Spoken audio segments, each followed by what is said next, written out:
అదే ఇలాంటి వెల్కమ్ చూస్తుంటే ఏదో కొత్త మనుషులతో మాట్లాడుతున్నట్టు కానీ పరిచయం చేసుకోవాలని కానీ ఇట్లాంటివి ఏం గుర్తురావు. ఎందుకంటే మీరు రోజు ఇంట్లో మనిషిలాగా మాట్లాడుతుంటారు, అలా రిసీవ్ చేసుకుంటారు. ప్రసాదం ఇంటికి పంపించు.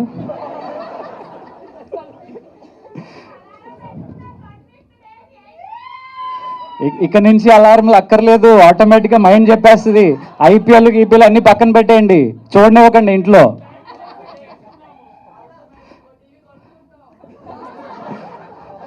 Thank you. ముందుగా లేడీస్ మీ వల్ల మగవాళ్ళకి అలవాటైంది. అదొక వైరస్ లాగా, అదొక ఎడిక్షన్ లాగా.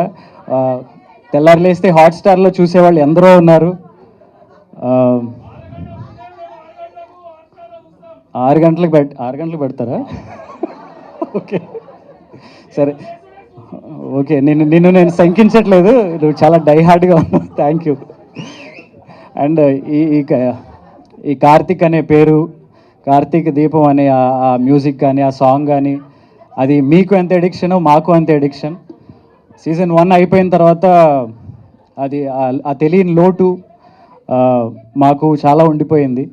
బయటికి వెళ్ళినప్పుడు 2 నెలలు గడిచిన, 3 నెలలు గడిచిన, 6 నెలలకి, సంవత్సరానికి కూడా దాని గురించే మాట్లాడటం, దాని గురించే చెప్పటం, వాళ్ళ మెమరీస్ని షేర్ చేసుకోవటం, అవన్నీ విన్నప్పుడు ఓకే, ఎంత మంచి ప్రోడక్ట్ చేసాం మనం అని ఒక తృప్తి ఉంది.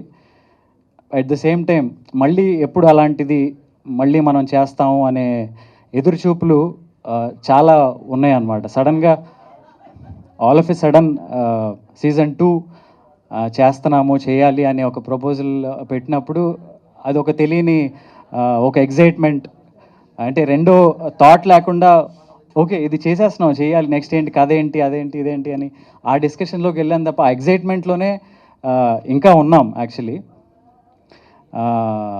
ఇది చాలామంది అడుగుతారు, చాలామందికి క్వశ్చన్స్ ఉన్నాయి. కార్తీక దీపం సీజన్ 2 అంటే ఏంటి, కార్తీక్ దీప ఉన్నారు, శౌర్య అనే పేరు ఉంది, ఇది ఆ సీజన్కి కొనసాగింప, లేదా ఆ శౌర్య పెద్దదైపోయింది కదా, దీంట్లో చాలా చిన్నగా ఉంది, ఇంకా ముందు కదా, ఇలాంటి చాలా డౌట్లు ఉన్నాయి.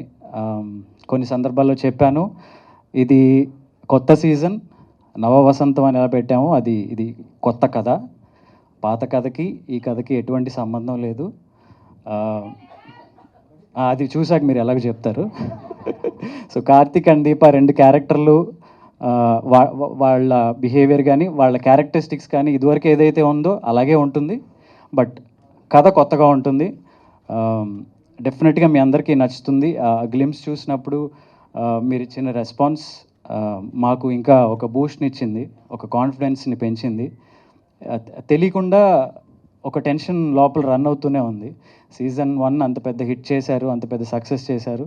సీజన్ 2కి వచ్చేసరికి ఆడియన్స్ ఎక్స్పెక్టేషన్స్ ఎలా ఉంటాయో, ఏమేమి అనుకుంటారో, లోపల చాలామంది ఎవరి కథలు రాసుకుంటూ ఉంటారు, యూట్యూబ్లో చూస్తూ ఉంటాము.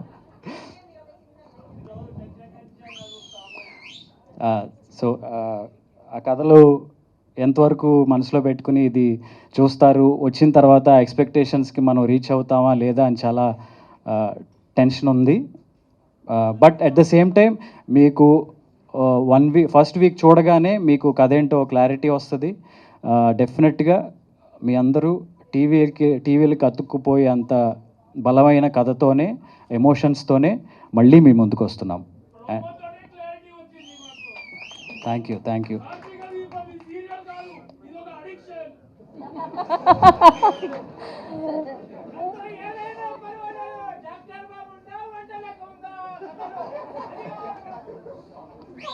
సూపర్. మీ అభిమానాన్ని మేము ఆపలేము ఇంకా. Thank you so much. Thank you. And ఆడవాళ్ళ సైడ్ నుంచి మీకు ఒక 2 మాటలు ముఖ్యంగా చెప్పాలి, మాకు ఉన్న ఇంకొక పెద్ద బలం మా స్క్రీన్ ప్లే రైటర్ అండ్ మా డైరెక్టర్ గారు.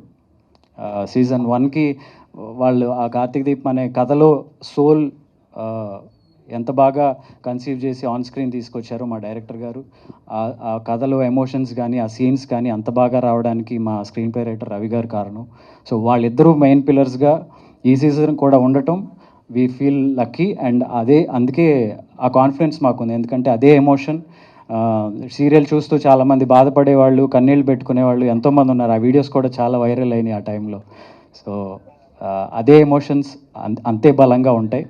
అండ్ మా కొత్త డైలాగ్ రైటర్ రవి గారు, రాజేష్ గారు, థ్యాంక్ యూ. అండ్ ఇది మా బలం. నేను ఇవ్వాల్సిన కొద్ది క్లారిటీ ప్రాజెక్ట్ గురించి ఇచ్చానని అనుకుంటున్నాను. ఇంకా రెస్ట్ మీకున్న డౌట్స్ ఏమైనా ఉంటే క్లారిఫై చేయడానికి we are ready. Thank you Karthik Babu.